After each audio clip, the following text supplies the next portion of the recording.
तो भाई फिर से आ गया वो बॉडी बिल्डिंग के इंटरेस्टिंग अपडेट्स लेके। तो वीडियो को शुरू करने से पहले जल्दी से वीडियो को एक लाइक कर दीजिए, और अगर आप अपने भाई के चैनल पर नए हैं तो जल्दी से चैनल को सब्सक्राइब कर दीजिए ऐसे रेगुलर फिटनेस और बॉडी बिल्डिंग अपडेट्स के लिए। अब भाई आज की वीडियो की जो स्टार्टिंग का पॉइंट रहेगा वो थोड़ा डिफरेंट टाइप का रहेगा, जहां हम बात करेंगे 2024 के आर्नोल्ड क्लासिक के रिगार्डिंग और उस शो के एक्सपेक्टेड बड़े बड़े बॉडी बिल्डर्स के रिगार्डिंग।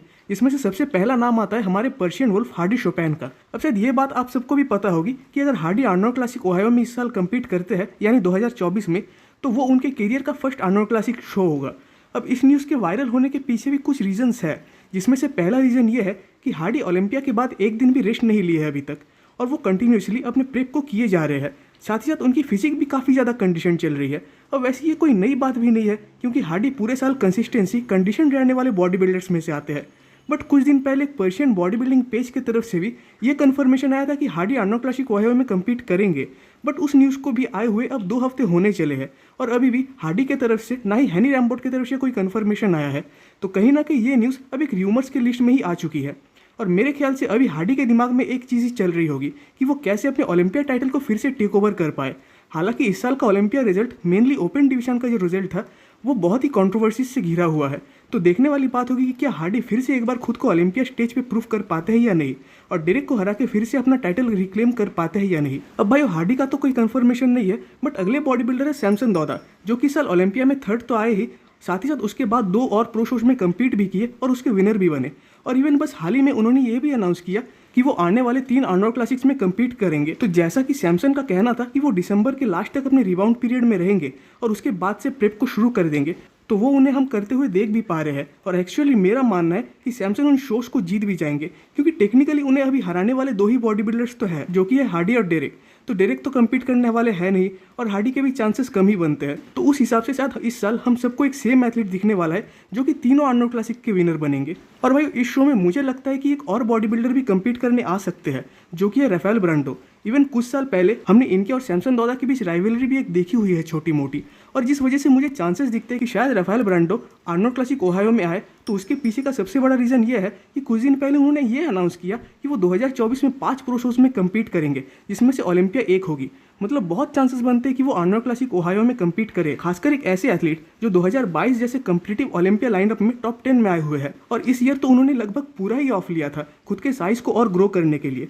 तो एक ऐसा बॉडी बिल्डर जिसने कभी हमें शेप और कंडीशनिंग में अपसेट नहीं किया, वो अब एक मासिव साइज के साथ आ रहा है। तो उसके एक इंप्रूव कमबैक को देखने के लिए मैं बहुत ज़्यादा बेताब हूँ, एंड इसलिए मुझे चांसेस दिखते हैं कि शायद इस साल आर्नोल्ड क्लासिक ओहायो में वो कम्पीट करे। अब भाई अगले अपडेट की ओर बढ़ने से पहले आप सबसे मेरा एक रिक्वेस्ट है कि अगर आप सबको मेरा ये रेगुलर कंटेंट अच्छा लगता है तो आपके भाई को सपोर्ट करने के लिए प्लीज़ इस चैनल को एक सब्सक्राइब कर दीजिएगा। अब भाई अगर इस टॉपिक पे बात करें कि इस साल अगर निक वॉकर ओलंपिया में कम्पीट करते तो वो क्या क्या कर सकते थे या उनकी प्लेसिंग क्या आ सकती थी, तो पहली बात तो ये एक बहुत ही डिबेटेबल पॉइंट रहेगी, और दूसरी बात कि इसका कोई एंड ही नहीं निकल के आएगा। बट हाल ही में डेरेक जहाँ ओलंपिया टीवी के पॉडकास्ट में गए थे, तो वहाँ उन्होंने इस चीज़ के ऊपर भी बात की, जहाँ उनका कहना था कि माना आर्नोल्ड क्लासिक में सैमसन ने निक को बीट किया था, बट उसका मतलब ये नहीं कि वो डेफिनेटली ओलंपिया में भी उनको बीट कर देते।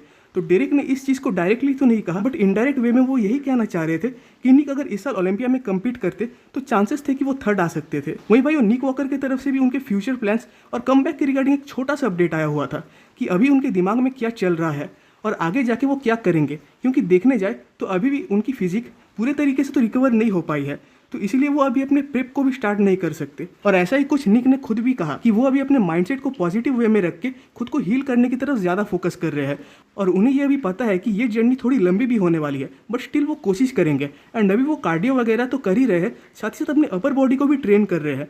बट भाई सबसे बड़ी बात कि वो अभी अपने इंजर्ड पार्ट यानी हैमस्ट्रिंग्स को ट्रेन नहीं कर पा रहे हैं, और निक तभी कम बैक करेंगे जब वो फील करेंगे कि वो अब 100% रेडी है। तो अब ये बात तो साफ है कि निक का कमबैक अब कोई मामूली कमबैक नहीं होने वाला, एंड शायद बड़े बड़े कमबैक्स में उनका भी अब नाम जुड़ने वाला है। अब भाई हमारे नेथन डियाशा फिर से चले गए हैं कुवैत यानी ऑक्सीजन जिम में, जहाँ की वो फिर से अपने ट्रेनिंग को स्टार्ट करने जा रहे हैं। तो देखने जाए तो ये ईयर नेथन के लिए अच्छा भी था और बुरा भी, जहाँ उन्हें साल के स्टार्टिंग में यानी ओलंपिया के पहले पहले प्रो शोज में तो विनिंग्स मिली, बट उसके बाद वो ना ही ओलंपिया में जा सके, एंड इवन वो 2024 ओलंपिया प्रो क्वालिफायर शोज में भी अच्छी प्लेसिंग नहीं ला पाए। इवन कुछ नए बॉडी बिल्डर्स से भी वो हार गए, जहाँ की प्राग प्रो में वो रूबियल से बीट हुए और रोमेनिया प्रो में वो हॉर्स एमडी से। एंड इवन इन दोनों शोज में वो बॉडी बिल्डर्स तो बस अपना प्रो डेब्यू ही किए थे। तो 2024 में इनके क्या प्लान्स रहेंगे या ये कौन से शो में कम्पीट करेंगे और ये अपनी फिजिक को कितना ज़्यादा इंप्रूव करके आएंगे, इसका तो अभी कोई अंदाजा नहीं है। बाकी इस रिगार्डिंग आपके थॉट्स कमेंट में जरूर बताइएगा भाइयों। और भाई आज की लास्ट अपडेट है ऑस्ट्रिया प्रो के रिगार्डिंग। तो इस वीकेंड होने वाली है ऑस्ट्रिया प्रो, जहां की हमें दो top classic physique body builders compete करते हुए दिखने वाले हैं। इसमें से पहले हमारे current top 6 classic physique body builder Michael the bull और दूसरा स्टीफन मटाला। तो बात करें अगर माइकल की, तो कंडीशनिंग के मामले में तो उन्होंने कभी अपने फैंस को निराश नहीं किया है। इवन प्राग प्रो में वो इस बार अर्थ के अगेंस्ट भी सेकंड आए हुए हैं। वहीं बात करें स्टीफन की, तो उनकी भी राउंडनेस और शेप वो तो नो डाउट माइकल से ज़्यादा बेटर है। अब माइकल देखने जाए तो हर साल खुद को इंप्रूव करके आते हैं। इवन उनके किसी भी पोज में आपको ज़्यादा फ्लॉज भी नहीं दिखेंगे। इवन वो वेस्ली विजर्स जैसे बॉडी बिल्डर्स को भी बीट किए हुए हैं। वही बात थी कि इस साल स्टीफन अपना ओलंपिया डेब्यू करने वाले हैं, बट कुछ पर्सनल रीजंस की वजह से वो कर नहीं पाए। तो माना कि ओलंपिया में हम उनको नहीं देख पाए कुछ बड़े प्रो बॉडी बिल्डर के साथ कम्पीट करते हुए, बट अब हमें एक अंदाज़ा मिल सकता है कि अगर वो ओलंपिया में कम्पीट करते तो उनकी प्लेसिंग क्या आ सकती थी और वो कैसे दिख सकते थे। इवन माइकल द बुल के सामने वो कैसे दिख सकते हैं, उसका भी एक अंदाज़ा इस बार हमें मिल जाएगा। तो भाई आज की वीडियो यहीं पे खत्म होती है। कमेंट्स में जरूर बताइएगा कि आपको वीडियो कैसा लगा। वीडियो अच्छी लगी तो वीडियो को एक लाइक कर दीजिए और नेक्स्ट वीडियोस के अपडेट सबसे पहले पाने के लिए चैनल को सब्सक्राइब कर दे और बेल आइकन को प्रेस कर दे।